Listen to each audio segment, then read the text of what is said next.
Hey high school football fans, welcome to the maiden voyage of Suburban News Publications Under the Lights, brought to you by America's Urgent Care.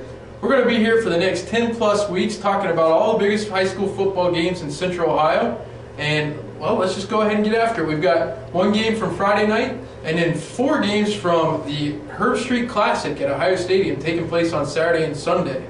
We're going to start with Friday night. Gahanna traveling nearby to DeSales.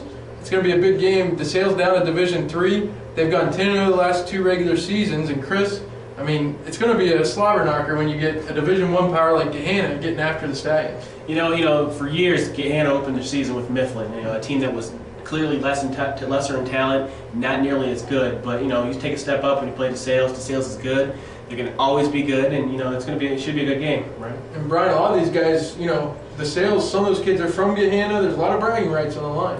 Yeah, there's going to be a lot of bragging rights. Gahanna coming off a 4-6 season, trying to put things back together. This is going to be a big start for them. If they don't get off on the right track, it could be a long season.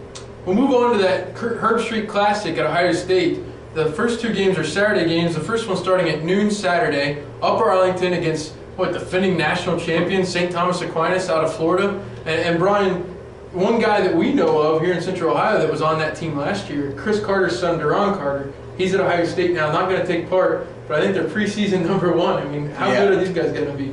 Yeah, it's amazing when you can lose a guy or graduate a guy of that talent and still come back with so much weaponry against UA. I think that they returned 2 guys who were over 1,000-yard rushers, and it's going to be a chore for UA to be able to put the kibosh on that offense. What can UA do in this game, Chris? Well, first of all, they've got Mike Golden on their side. Mike Golden, take him against just about any other coach, across the state of Ohio. He's had all summer to prepare for this game. I'm sure they've looked at endless amount of tape. So it's going to come down to one of those situations if UA can get the home crowd behind them and maybe play with a little bit of confidence and maybe still be in the game at the end of the first quarter, maybe they can pull one. Well, that's why they play the games. That's what we were told earlier today. Hililard Davidson plays Westerville South right after that game at Ohio State. And this is a game that's happened several times. Both teams were in the same league for a long time. Spoke to Rocky Pintello the other day, and he said they really just need to cut down on the turnovers, Chris, because last year when they lost 35-0 in this game to Davidson, Westerville South turned the ball over too much and was a little too sloppy. Well, Hililard Davidson's one of those teams that doesn't make mistakes. They don't turn the ball over. They don't commit a lot of penalties.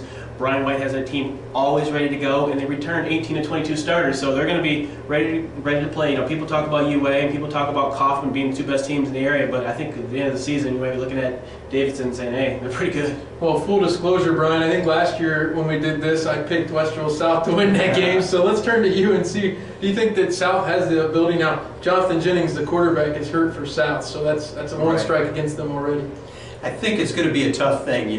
When Chris mentioned the fact that Davidson's got 18 to 22 starters back, for them, this is like a continuation of last year, whereas Westerville South, Jennings came in the middle of last year, and so now they're going to have another new quarterback under center. I think it's going to be a tall chore for South, and as Chris said, the key for them to even stay in a game is to avoid a lot of mistakes. And Chris, we move to Sunday's games. Olentangy Liberty versus Dublin Coffman at the Shoe. Dublin Coffman, a D1 power. Liberty just moving up there. They've been a playoff team in D2 almost every year they've been in existence. You look at Coffman as another team that's got their quarterback back, a really good kid in Cole Stout. They've got all of his wide receivers and running backs back. 3/4 of the line are his backs. So they're going to be good. And I talked to Mark Crabtree, and he tries to downplay it. But if you ask any other coach in Central Ohio, Coffman's right up there as one of the 2 or 3 best teams in Central Ohio.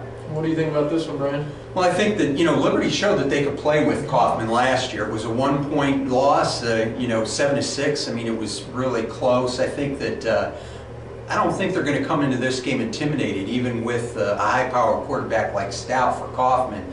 But it's good. Again, it's going to be a chore for Liberty to hang in there this year.